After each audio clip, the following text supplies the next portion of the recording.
Ciudadano presidente, ciudadanos legisladores y legisladoras, solicitaría, presidenta, que incorpore al diario de debates un discurso que había preparado sobre el cierre de ejercicio y también, si es posible, distribuyan entre los senadores y senadoras el informe de la Junta de Coordinación Política resumida. También me parece pertinente comentarles a todos. Recordemos que la mayoría del pueblo de México decidió la composición de esta Asamblea Legislativa.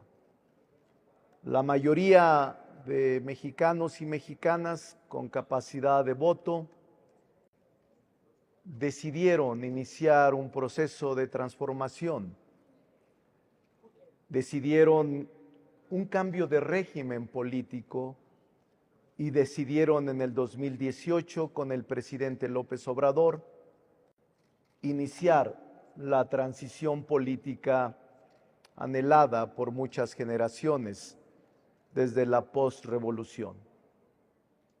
Nuestro movimiento se asume como heredero de este proceso de transformación y lo denominamos Cuarta Transformación por alusión a las tres reformas profundas que ha vivido nuestro país: la independencia, la revolución y la reforma antes de la revolución. Estos tres movimientos han caracterizado a nuestro pueblo, el empuje y la energía que éste tiene en determinadas etapas de la vida pública. Pero este es más importante desde nuestro punto de vista porque está exento de violencia. Este movimiento, al que le hemos denominado Cuarta Transformación, se ha llevado a cabo por la vía electoral, por la vía pacífica, por la vía parlamentaria. Por eso, al escuchar sus discursos, me sorprendió que sean extensión del debate político afuera. Me sorprendió que tengan implícitos mensajes de odio, de rencor, incluso de desprecio a sí mismo. Hay quienes se sienten indignos de haber participado en esta asamblea. Yo me exento de eso. Y hay aquellos que se sienten indignos o autodespreciados por haber participado en una asamblea histórica, en una cámara histórica que es muy fácil hacer un resumen y que por eso dejé a un lado el discurso formal que estaba preparando para a todos recordarles por qué razón la mayoría de la asamblea nos sentimos orgullosos, dignos de haber participado en ella. El haber logrado la separación del poder económico y del político es enorme. Históricamente pocos lo conciben, pero haber eliminado y prohibido esta figura perniciosa de la condonación de impuestos a los poderosos debería hacerse y sentirse orgullosa y orgulloso quien la votó. El haber elevado a delito grave la evasión y la elusión fiscal deberías hacerlo sentir orgulloso de estar separando el poder económico del político y nunca más permitir que el primero de ellos se convierta en un ente superior solo de decisión y de mandato al gobierno. Nunca más un gobierno arrodillado al poder económico. Y eso lo logró nuestro movimiento y el presidente Andrés Manuel López Obrador. Deben de aceptarlo y de admitirlo. Pero no solo eso. Miren ustedes, nadie puede negar la política social implementada por el presidente López Obrador, y nosotros le dimos el carácter constitucional y legal, pero fue diseñado por el Ejecutivo Federal. Si quieren regatearle méritos, es parte de la política partidista y del regateo a los méritos de un presidente estadista. Pero la política social, la pensión para adultos mayores, las becas para estudiantes, las becas para discapacitados, los jóvenes trabajando por el futuro, sembrando vida, todas las manifestaciones de política social se dieron en este gobierno, en ningún otro. Este gobierno fue el que lo diseñó, lo concibió y lo llevó a la práctica. Este gobierno es el que ha logrado instalar en la Constitución una obligación permanente de nunca suprimirlos y de cada año aumentarlos económicamente.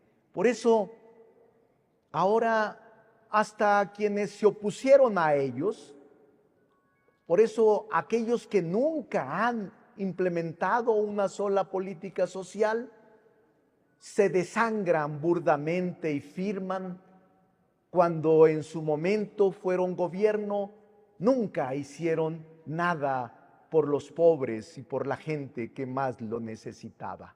800,000 millones de pesos se regresan a las familias más pobres del país. Y por eso me parece que nadie puede regatear este beneficio que ahora es letra constitucional. ¿Quién puede negar que en materia laboral logramos avances como nunca? No solo los salarios mínimos o el reconocimiento de trabajadoras domésticas en los convenios internacionales de la OIT.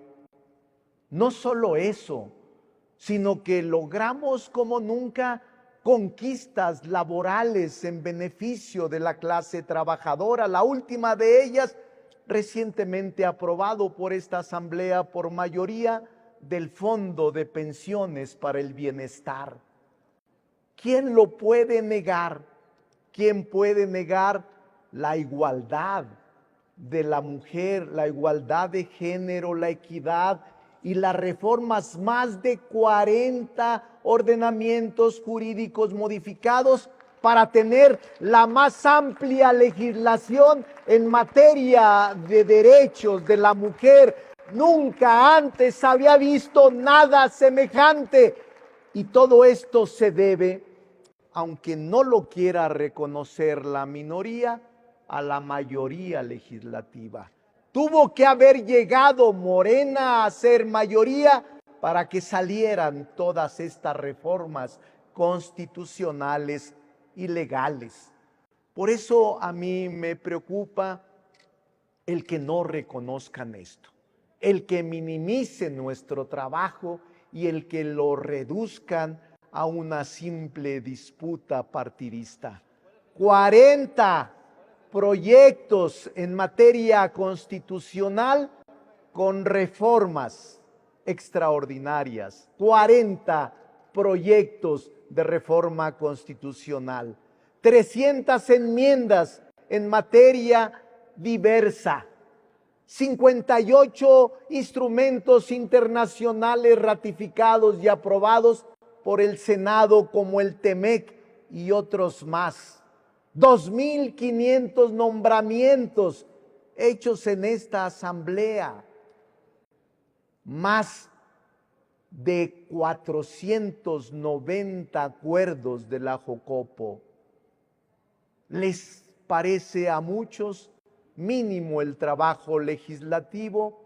Yo diría, fue una agenda legislativa progresista que llevamos a las urnas en el 2018 y que por fortuna podemos dar cuenta positiva a nuestros electores que en aquel momento confiaron de nosotros.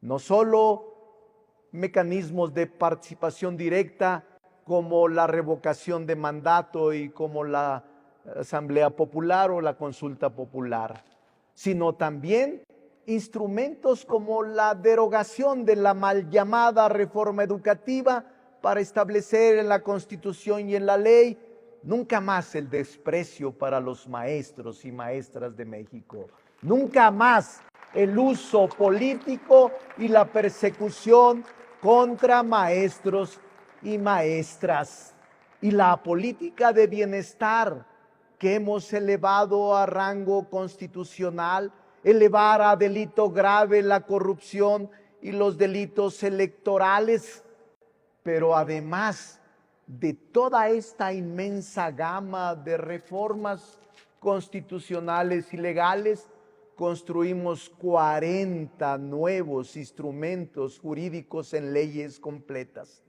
Creamos la Guardia Nacional como institución de confianza frente a la herencia maldita de un Estado fallido en materia de inseguridad. Lo que le heredaron al presidente es verdaderamente un Estado en descomposición y destruido el tejido social, que ahora estamos intentando revertir esa tendencia y con instituciones nuevas enfrentarnos al crimen organizado y a la delincuencia que, digámoslo con todas sus letras, fue cómplice del gobierno, fue tapadera el gobierno de estas bandas de criminales, y tan es así que están procesados en otros países por delitos graves de tráfico de drogas, de lavado de dinero y de delitos que lamentablemente nos hacen como país muy vulnerables en el exterior. Por eso es un cúmulo de reformas. Y por eso les podría mencionar una a una de ellas que por falta de tiempo no lo puedo expresar. Escribí 2 tomos hace unos años sobre las reformas constitucionales. Las conozco bien, participé en ellas. Y todos los que se quejan de que hubo mayoría, de que no hubo escucha, de que hubo imposición, les quiero dar un dato contundente. ¿Saben ustedes cuántas reformas se aprobaron y de qué manera? De las aprobadas en esta Cámara, el 70%, escúchenlo bien, el 70% fueron por unanimidad. ¿Dónde está el mayoriteo? ¿Dónde está la imposición de una mayoría insensible? Pero además tratamos temas impresionantes. Los últimos de ellos, la ley contra la trata, porque ahora en algunas alcaldías pretenden unirse para ganar elecciones la priandilla inmobiliaria con el cártel de la trata. Y eso no lo podemos admitir, no podemos aceptarlo. Y por eso les puedo decir cuánta imaginación alejada de la realidad. Es otra la realidad. Y por eso ahora tienen que aceptarlo que hemos tenido un Congreso productivo y que hemos tenido al mejor presidente de México de los últimos tiempos, el licenciado Andrés Manuel López Obrador. Con la entrega, presidenta, del informe por escrito de la Jocopo, se va a dar cuenta de lo que hemos realizado. Claro, muchos no lo reconocen y es su derecho. Quiero expresarles desde aquí, desde donde estamos, un recordatorio a quienes se nos adelantaron, a sus familias, a sus seres queridos, nuestro reconocimiento perenne. Angélica García Arrieta de Hidalgo, senadora de Hidalgo. a Rafael Moreno Valle, senador de Puebla, a Joel Molina Ramírez, senador de Tlaxcala, a Radamés Salazar Solorio, senador por Morelos, a Faustino López Vargas, senador por Tamaulipas, a Juan Pablo Adame Alemán, senador por Morelos, a Santana Armando Guadiana Tijerina, senador por Coahuila.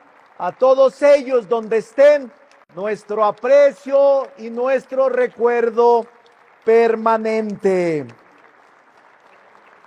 Quiero en esta última intervención, en este periodo de sesiones, deseando que haya un periodo extraordinario para desahogar lo que tenemos pendiente en nombramientos y en leyes también trascendentes. Pero quiero agradecerle a los medios de comunicación, a cada uno de los reporteros, reporteras, columnistas, fotógrafos, columnistas, editorialistas, gráficos, a todos nuestro agradecimiento por cubrir siempre esta asamblea en su trabajo y en su desempeño. Quiero que le demos un especial reconocimiento a quienes nos apoyaron en el trabajo legislativo, servicios parlamentarios, a Garita, a su equipo, al doctor Garita, a su equipo que con mucho profesionalismo nos respaldaron y nos apoyaron. ¿Qué haríamos sin ellos?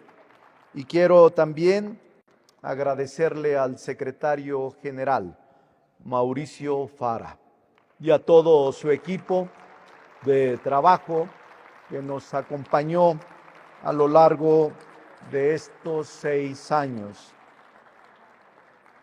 Agradezco el acompañamiento y la construcción de acuerdos a compañeros coordinadores, a Damián Cepeda Vidales, del Partido Acción Nacional, que fue el primer coordinador, a Yulem Rementería del Puerto, obviamente a Rafael Moreno Valle, en paz descanse, Mauricio Curi, le mandamos un saludo desde el Senado de la República, ahora gobernador de Querétaro, a Miguel Ángel Osorio Chong, coordinador del PRI en una primera etapa, y a Manuel Añorbe Baños, actual coordinador, a Dante Delgado, coordinador de Movimiento Ciudadano en un primer momento, y a Clemente Castañeda, coordinador actual, a Manuel Velasco Cuello, que fue coordinador del Verde, y ahora a Raúl Bolaños Cacho, actual coordinador, a Alejandro González Yáñez y a Giovanna del Carmen Bañuelos de la Torre, actual coordinadora del PT, a Sacil de León, del Partido Encuentro Social, a Miguel Ángel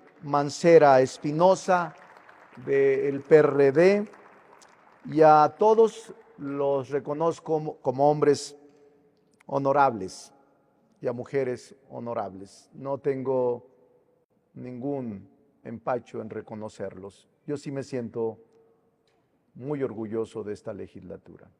Aprendí de muchos de ustedes, su carácter, su diferencia, incluso su oposición o su discurso.